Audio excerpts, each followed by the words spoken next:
উভতি আহিছোঁ বিশেষলৈ আমাৰ সন্মুখত আপোনালোকৰ সন্মুখত আছে কৌস্তভ বৰগোহাঁই টিংখঙৰ এটি কণমানি ল'ৰা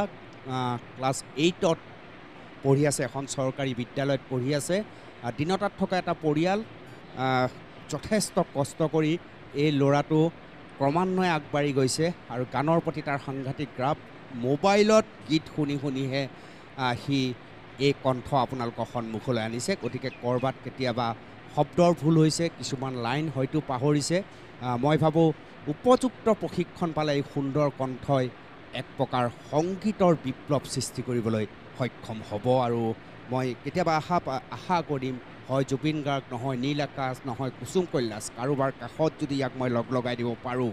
তেতিয়াহ'লে এটা উৎসাহত আৰু কৌস্তভ আগবাঢ়িবলৈ সক্ষম হ'ব কিছুমান গান আচলতে কাৰ ভালকৈ নাজানে কিন্তু গানটো জানে আৰু কিছুমান গানৰ দুই এটা লাইন পাহৰিছে আৰু এই গানটো কোনে গাইছে এই কথাষাৰ কৌস্তভ এতিয়াও নিশ্চিত নহয় বিভিন্ন সময়ত যি নহওক এতিয়া মই জুবিন গাৰ্গৰ গীত এটা গাব দিম সেইটো যদি বিপিন চাওডাঙো হৈ যায় আপোনালোকে ভুল নধৰিব ঠিক আছে জুবিন গাৰ্গ গালেই হ'ল পাহৰিব পাৰি জানো অ মোৰ মৰমী হেৰাই যোৱা অতীতৰ স্মৃতি কোনে বাৰু লৈছে খবৰ মোৰ মৰমী পাহৰিব পাৰি জানো মোৰ মৰমী হেৰাই যোৱা অতীতৰ স্মৃতি কোনে বাৰু লৈছে খবৰ মোৰ মৰমী কেনেকৈ জীয়াই আছো বুলি এনেকৈয়ে দিন আগৰি যায় মোৰ দুখৰ সমভাগিনা হাঁহো বুলি হাঁহিবনো আৰু মই মৰমী কান্দোনত তোলাই চকু টানি পুৱা পুৱা দূৰৰ কথা মোৰ মৰমী দুচকুত নধৰে টোপনি কি যে কৰোঁ আজি নিৰুপায় ভাবি ভাবি বুকুখন বিষায় পাহৰিব পাৰি জানো মোৰ মৰমী হেৰাই যোৱা অতীতৰ স্মৃতি কোনে বাৰু লৈছে খবৰ মোৰ মৰমী কেনেকৈ জীয়াই আছো বুলি ঠিক আছে ঘৰত টিভি আছে নে টিভি এতিয়া লৈছে এতিয়া লৈছে আচল কাৰণটো মই বুজি পাইছোঁ মোবাইলো সৰু সকলো গান কোনেনো গান যোগাৰ কৰি দিব এইটোৱে গান গা বুলি কোনোবাই যদি মৰাণৰ আছে টিংখঙৰ আছে অলপমান গান যদি বাছি বাছি আমাৰ ল'ৰাটোক দি দিয়ে ই কিন্তু মুখস্থ কৰি একদম হাহাকাৰ লগাই দিব এবাৰ এনে কোৱাচোন মৰিলং অকণমান যিখিনি মনত আছে এনে কোৱাচোন মহিলং লাগি যায় মহিলং লাগি যায় ঐ চিঙিলং লাগি যায় ধৰিলং লাগি যায় ফুলে সোণাৰু হালধীয়া চিঙিলং লাগি যায় হ'ব হৈ গ'ল বিপিন চাওডাঙৰ দহৰ বাবে আছেনে আছে গোৱা দহৰ বাবে মই আহিছোঁ ওলাই মোৰ দেশৰ মাটিৰ গান গাবলৈ সদায় দহৰ বাবে মই আহিছোঁ ওলাই মোৰ দেশৰ মাটিৰ গান গাবলৈ সদায় ভাৰতৰে পূৰ্ব দিশত সোণালী অসম গৌৰৱে চিঞৰো মই জয় আই অসম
মৰাণ বা টিংখঙৰ কোনো সহৃদয় যদি ব্যক্তি আছে মই ভাবোঁ ইয়াক যদি এটা আপোনালোকে মোবাইল উপহাৰ দিয়ে তেতিয়াহ'লে এই গানবিলাক তাত ল'ব পাৰিব বা আজিকালি 4Gৰ যুগ চলিছে গতিকে বিমল বৰুৱা ছাৰে এটা মোবাইল দিছিলে কোনে দিছে বিমল বৰুৱা ছাৰে অ' দিলে ইতিমধ্যে আছে তাত গানবিলাক উলিয়াইছা গানবিলাক আনিছা নি তাত আছে আছে এতিয়া গান আগবঢ়াব লাগিব আৰু বিমল বৰা ছাৰ কোন MLA অ' বিধায়কে তোমাক এটা মোবাইল দিছে সৰু নে ডাঙৰ মোবাইল দিছে ডাঙৰ হাতেদি এনেকৈ চলাব লাগে নে এই বেলেগকৈ চলাব লাগে হা কি কেনেকৈ টিপিব নালাগে মানে এনেকৈ আঙুলিত মাৰি দিব লাগে নেকি হা স্ক্ৰীন টাচ হয়নে হয় ঠিক আছে তেতিয়াহ'লে মোবাইলৰ সমস্যাৰ সমাধান হৈছে নহ'লে মই মোৰ টিংখঙৰ সাংবাদিকক অনুৰোধ জনালোঁ এটা মোবাইলৰ ব্যৱস্থা কৰি দিবলৈ সেইটোৰ অন্ততত বিধায়কে সেই সমস্যাটোৰ সমাধান কৰিছে আৰু বিমল বৰা বহুত বহুত ধন্যবাদ পাৰিলে আৰু অলপ সুযোগ ইয়াৰ বাবে দিব অন্ততঃ মই অনুৰোধ জনাইছোঁ মাহে যদি এটা আপুনি কৌস্তভৰ বাবে ধন ঠিক কৰি দিয়ে বিমল বৰা ডাঙৰীয়া যে ই গান শিকিব কোনোবা ওচৰত যাব মাহে অলপ যাতে ধন দিব পাৰি ঠিক আছে এইবাৰ আকৌ মাছলৈ গৈছিলোঁ তোমাৰ প্ৰিয়টো গাই লোৱা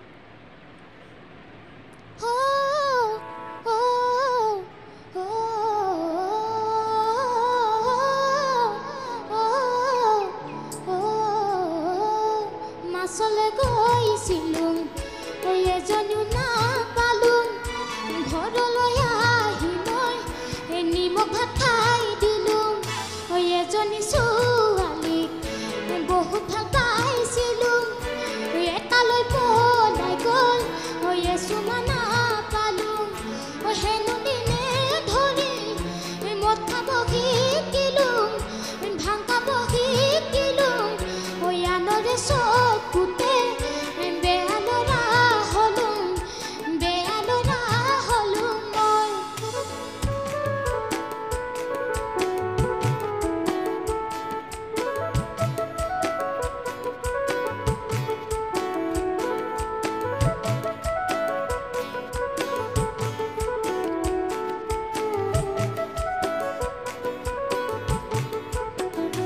কলেজলৈ গৈছিলোঁ ডাঙৰ মানুহ নহ'লোঁ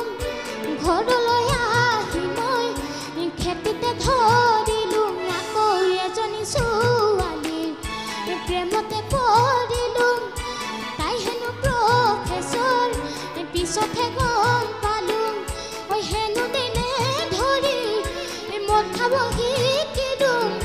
ভাং খাব শিকিলোঁ আনৰে চকুতে বেয়া ল'ৰা হ'লোঁ মই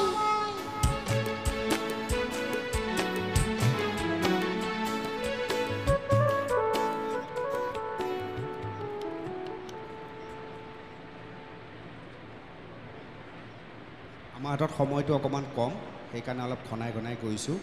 ফাগুনী পলাশৰে টিংখঙৰ পৰা অনুৰোধ জনাইছে গাই দিয়াচোন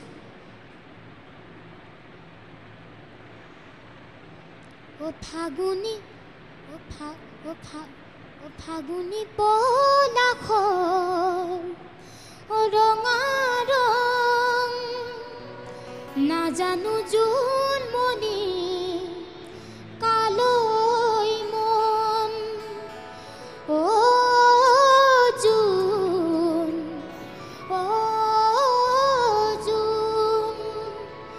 ফাগুনী পলাশৰ ৰঙা ৰং নাজানো জোনমণি কালৈ মন জোকালে বাটতে কৰখন দুগালতে ধৰে লাজৰ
আৰু বেছি সময় নাই, আমি আৰু যাব লাগিব। আৰু এই মুহূৰ্তত এই অনুষ্ঠান কৰি থাকোঁতে মোৰ বাৰে বাৰে সীমান্ত শেখৰলৈ মনত পৰিছে, ভৃগুলৈ মনত পৰিছে, জুবলিলৈ মনত পৰিছে, নীল আকাশ, কুসুম কৈলাশ, কৃষ্ণমণি চুতীয়া। এই আটাইবোৰ শিল্পী মোৰ এই যুদ্ধখনৰ সৈতে তেওঁলোকৰ যথেষ্ট অৰিহণা আছে। বিভিন্ন সময়ত ভিতালী দাসলৈকে বহু শিল্পী যিয়ে বোকাৰ পদুম ফুলি উঠাত তেওঁলোকে এখোজ দিবলৈ বিচাৰে। গতিকে সেইসকলক মই এবাৰ মনত পেলাইছোঁ। এইবাৰ বিহু মঞ্চত আমি তিনিচুকীয়াত কৃষ্ণমণি চুতীয়াক লগ পাম। আমি বিহু মঞ্চত যেতিয়া বোকাৰ পদুম আমি লৈ যাম, শিৱসাগৰৰ বেতবাৰীত আমি জুবলিক লগ পাম। এইধৰণে আমি বিভিন্ন শিল্পীক লগ পাম আৰু সেই সকলো শিল্পীয়ে বোকাৰ পদুম এইসকল ল'ৰা ছোৱালীক খুব মৰম কৰে আৰু আগবঢ়াই যোৱাত সহায় কৰে। এতিয়াৰ প্ৰজন্মৰ যিসকল কণ্ঠশিল্পী, এইসকল মই উল্লেখ কৰা এইসকল কণ্ঠশিল্পী কেৱল গ্লেমাৰৰ পিছত নদৌৰে, কিছু পৰিমাণে দায়বদ্ধতাৰ কামো কৰে। সেইবাবেই কুসুম, নীল অথবা জুবলি অথবা সীমান্ত শেখৰ, দীক্ষু অথবা কৃষ্ণমণি চুতীয়া আপোনালোকৰ মৰমৰ শিল্পী। যি নহওক, অনুষ্ঠানৰ একেবাৰে অন্তিম স্তৰত আহি আমি উপস্থিত হৈছোঁ আৰু অন্তিম সময়ত আৰু এটা বিহু। বিপিন চাওডাং হ'লেও ক'ব লগা নাই, আছে নেকি মনত? আছে। বিপিন চাওডাং আছে? দেউতাই গীত এটি গাব কৈছিলে, সেইটো কৃষ্ণমণি চুতীয়াৰ। অঁ, ঠিক আছে। আৰু এইফালে কাগজ আহি গৈছে, উমানন্দ দুৱৰাই কিবা এটা ক'ব খুজিছে। উমানন্দ দুৱৰাই এটা সিদ্ধান্ত লৈছে যে গানৰ যি শিক্ষা, তুমি উমানন্দ দুৱৰাৰ তাত গানৰ শিক্ষা 2 মাহ হৈছে, 4 মাহ হৈছে, এতিয়া আৰু আগবঢ়াব লাগিব নহয়? আৰু মানুহে তোমাক মৰম কৰে, ভাল গান গোৱা। গতিকে মা দেউতাক কিছু পৰিমাণে মানুহে নিশ্চিতভাৱে সহায় কৰিব। তুমি সেইবিলাক চিন্তা কৰিব নালাগে, তুমি একদম পঢ়া আৰু তাৰ লগত গান গোৱা। কিন্তু পঢ়াটো নেৰিবা আকৌ দেই, গম পাইছানে? মেট্ৰিকত ভাল ৰিজাল্ট কৰিব লাগিব। চৰকাৰী বিদ্যালয়ৰ ল'ৰা ছোৱালী কোনো কাৰণত পিছ হুহুকি নাহে দেই। একেলগে পঢ়া আৰু গান সমানে চলিব লাগিব। আমি বিদায় ল'ম এই অনুষ্ঠানৰ পৰা, কিন্তু বিদায়ৰ আগত এটা সুন্দৰ দেউতাকে কোৱা গীতটিৰে আমি বিদায় ল'ম। কিন্তু বিদায়ৰ আগত মাতো এবাৰ কৈ দিয়া, বহুতে কৈ আছে, মানে জুবিনৰ মাতো কৈ দিয়া। হিন্দী মাৰ অকল মাখিনি গালে হ'ল, দিয়া।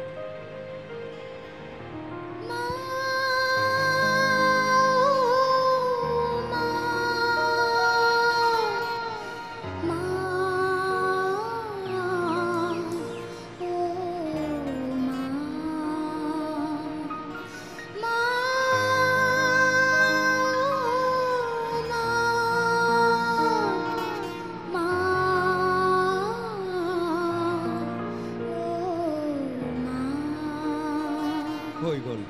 এবাৰ জুবিনৰ মা অকণমান, জুবিন গাৰ্গে। গানেতি গোৱা না ও মা, ভাত ওলাই দিয়া না ও মা, সপোন হেৰালে কেনিবা বিচাৰি আনি দিয়া না। মই শুব পৰা নাই অ মা, বুকুখন বিষাইছে অ মা, গানেতি গোৱা না অ মা, হাত ওলাই দিয়া না অ মা,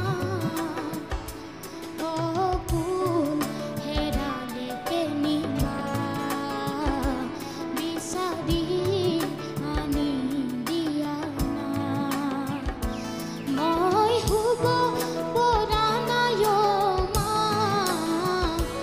বুকুখন বিষাইছে অ মা। সুন্দৰ। আমি অনুষ্ঠানৰ পৰা এটি সি ভাল পোৱা গীতেৰে আমি বিদায় ল'ম। তাৰ দেউতাকে খুব ভাল পায়, কিন্তু মোৰ ভাল লাগিছে যে ইংলেণ্ডৰ পৰা এই মুহূৰ্তত তেওঁলোকে মোৰ ফেচবুক লাইভত তেওঁলোকে অনুষ্ঠান চাই আছে। আৰু ফেচবুক লাইভৰ মাজৰ পৰা শান্তনু কটকী ইংলেণ্ডৰ পৰা কৈছে অনুপম দা আপুনি যিটো কাম কৰি আছে এই মুহূৰ্তত মই উৰি গৈ যেন আপোনাৰ কাষত থিয় হ'ম তেনেকুৱা যেন লাগিছে কেৰেলাৰ পৰা এজনে কৈছে এটা গান অনুৰোধ কৰিছে কিন্তু আমি গান এতিয়া আৰু ল'বলৈ সক্ষম নহয় চুমিয়ে কৈছে মই অফিচৰ পৰা আহিলোঁ আহিয়ে মই এনেই টিভিটো লগালোঁ আৰু বিশ্বাস কৰক মই ফ্ৰেছ হোৱা নাই মই কেৱল কৌস্তভৰ গানেই শুনি আছোঁ গানেই শুনি আছোঁ গানেই শুনি আছোঁ ৰীমা বৈশ্যই কৈছে যে বহুত বহুত ধন্যবাদ জনাইছোঁ বহুত কিমান কম প্ৰায় 1000 কমেণ্ট ইতিমধ্যে আপোনালোকৰ সন্মুখত অকল ফেচবুকত আৰুতো কিমান বহুত মৰম আজি কৌস্তভে পাইছে এই মৰমৰ মাজত কোনোবা এগৰাকী নগৰকেন্দ্ৰিক সভ্যতাৰ মাজত স্বাৰ্থপৰতাত জীয়াই থকা মহিলাই যদি কয় যে আপুনি এই অনুষ্ঠান আৰম্ভ কৰাৰ পৰা মই ঘৰত কাম বন কৰা ল'ৰা ছোৱালী ৰাখিব নোৱাৰা হৈছোঁ যদিহে তেওঁ আজি এই অনুষ্ঠান চাই আছে তেতিয়াহ'লে মোৰ কথাখিনিয়ে তেওঁৰ নজনাকৈ নভবাকৈ তেওঁ যে তেওঁৰ দুগালত চৰিয়াইছে সেয়া নিশ্চিত যি নহওক মই বিচাৰিম যে এনেকুৱা বিয়োগাত্মক কথা কোৱা মানুহে মোৰ মোবাইলৰ সৈতে যোগাযোগ নকৰে মই পৰম সন্তোষ পাম আৰম্ভ আমি এটি দেউতাই ভাল পোৱা গীতেৰে এই অনুষ্ঠানৰ পৰা বিদায় লৈছোঁ এই বিশেষৰ পৰা বিদায় লৈছোঁ শুভৰাত্ৰি বতাহ কিমান জোৰে বলিলে ধুমুহা হ'ব মৰম কিমান